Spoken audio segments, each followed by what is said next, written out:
দর্শক আপনারা দেখতেছেন আমাদের মোয়াল ভাই নুড়ি বাঁধতেছে, আর মৌমাছির চাক কাটার মূল শর্ত হচ্ছে নুড়ি বাঁধা। ভাই আপনার নাম? আব্দুল মজিদ। আব্দুল মজিদ আমাদের মোয়াল ভাই। আর এ পাশে আছে আমাদের মিন্টু ভাই। নানায় নাতি মিলে আজকে বাসা বাঁধা। আর আমাদের মৌমাছির চাকটা হচ্ছে এখানে, আপনাদেরকে একটু জুম করে যদি দেখাই মৌমাছির চাকটা আপনারা দেখবেন। এই মৌমাছির চাক না না সেগুলো বলা যাবে না, সেটা আপনাদের পার্সোনাল ব্যাপার। দর্শক আপনারা মৌমাছির চাকটা দেখতেছেন, এটা হচ্ছে আমাদের মৌমাছির চাক। এখন এই চাকটা থেকে মধু আমরা সংগ্রহ করবো ইনশাল্লাহ। ওরা নানা নাতি মোয়াল, আর আমি আসছি আপনাদের জন্য পিওর মধু সংগ্রহ করার জন্য। এটা হচ্ছে চাক, এটা এই চাকটা। আর এই পাশে দেখতেছেন আপনারা যে নুড়ি বাঁধতেছে, মোটামুটি আমাদের নুড়ি বাঁধা শেষ পর্যায়ে। নানা নাতি মোয়াল, আর সাথে আমি আছি একজন কি বলবো রোহিঙ্গার মতো ঘুরে ফিরে আসছি এই অঞ্চলে মধু সংগ্রহ করার জন্য। নানা নাতির এই আবেগঘন ভালোবাসার জায়গায় দেখতেছি এই এখন তারা গাছে উঠতেছে। গাছে উঠেন, দ্রুত উঠেন ভাইয়া, গাছে উঠতেছে। আপনাদেরকে দেখাচ্ছি গাছে ওঠার দৃশ্য। আমাদের মোয়াল ভাই গাছে ওঠার প্রিপারেশন নিচ্ছে, আপনারা দেখছেন। মোয়াল ভাই এখন গাছে উঠছে। মিন্টু ভাই এখন গাছে উঠতেছে। আর আমাদের মৌমাছির চাকটা ঠিক এই বরাবর আছে, আপনারা চাকটা দেখতেছেন। আর ওই যে আমাদের মোয়াল উঠতেছে, আপনারা দেখতেছেন।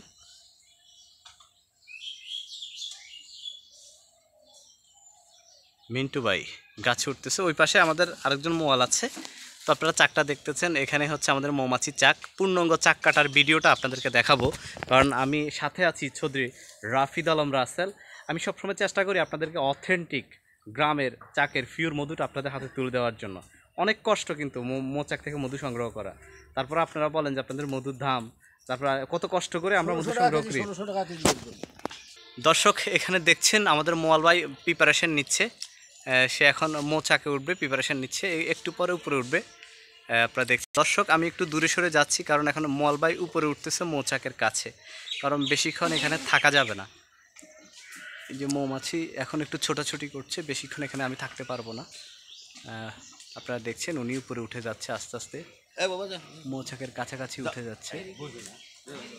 আমি এখানে বেশিক্ষণ থাকতে পারবো না, কারণ মৌমাছি উঠতে শুরু করছে। আপনারা দেখছেন এখন তিনি নুড়ি বাঁধবে, এখন এই নুড়ির ধোঁয়া দিচ্ছে। এই আপনারা দেখছেন আগুন দিয়ে ধোঁয়া দিয়ে উনি মৌমাছিকে সরিয়ে দিচ্ছে চাক থেকে।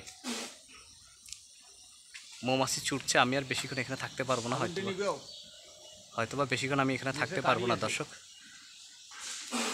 আপনারা দেখছেন মোয়াল ধোঁয়া দিচ্ছে, আমি আর এখানে বেশিক্ষণ হয়তো থাকতে পারবো না।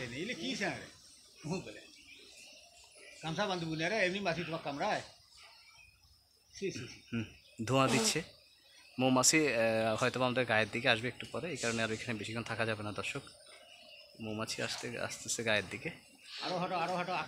মাশাআল্লাহ মধু দেখছেন আপনার উপরে অংশে মধু থাকে মূলত। মোয়াল ভাই কাটছে ভাষা। দর্শক বাসাটা নিচে পড়ছে দেখছেন, আর এখন উপরে ওই সাদা যে অংশটা ওটা হচ্ছে মধুর অংশ, ওটাই নিয়ে নেবে। তো দর্শক আপনারা দেখছেন এখানে মৌচাক কাটা হচ্ছে। এখানে আমি আর বেশিক্ষণ থাকবো না, একটু পর আবার দেখাবো আপনাদেরকে। দর্শক মৌমাছি কিভাবে পাগলের মতো ছোটাছুটি করছে আপনারা দেখছেন।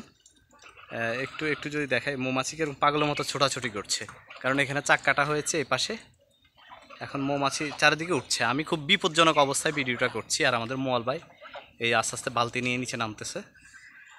আসলে অথেন্টিকভাবে প্রাকৃতিক মৌচাক থেকে মধু সংগ্রহ করা খুব কষ্টসাধ্য ব্যাপার। গ্রাম থেকে গ্রাম ঘুরে ঘুরে বিভিন্ন অঞ্চল সারাদিন পরিশ্রম করে এখন যে পরিমাণ তাপমাত্রা পড়তেছে, এরপরে আমরা এই মধু সংগ্রহ করছি আপনাদের জন্য।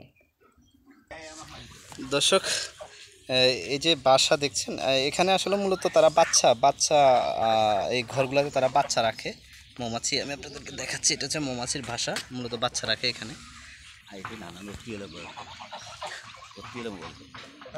দর্শক আপনারা দেখছেন মৌমাছি উঠতেছে, খুব রিক্স আসলে। এভাবে চাক কেটে সরাসরি চাক কাটার দৃশ্য ধারণ করা খুব রিক্সি ব্যাপার, খুব রিক্স হয়ে যায়। তারপর আপনাদেরকে দেখাচ্ছি। আপনারা ভালো থাকবেন, আমার জন্য দোয়া করবেন।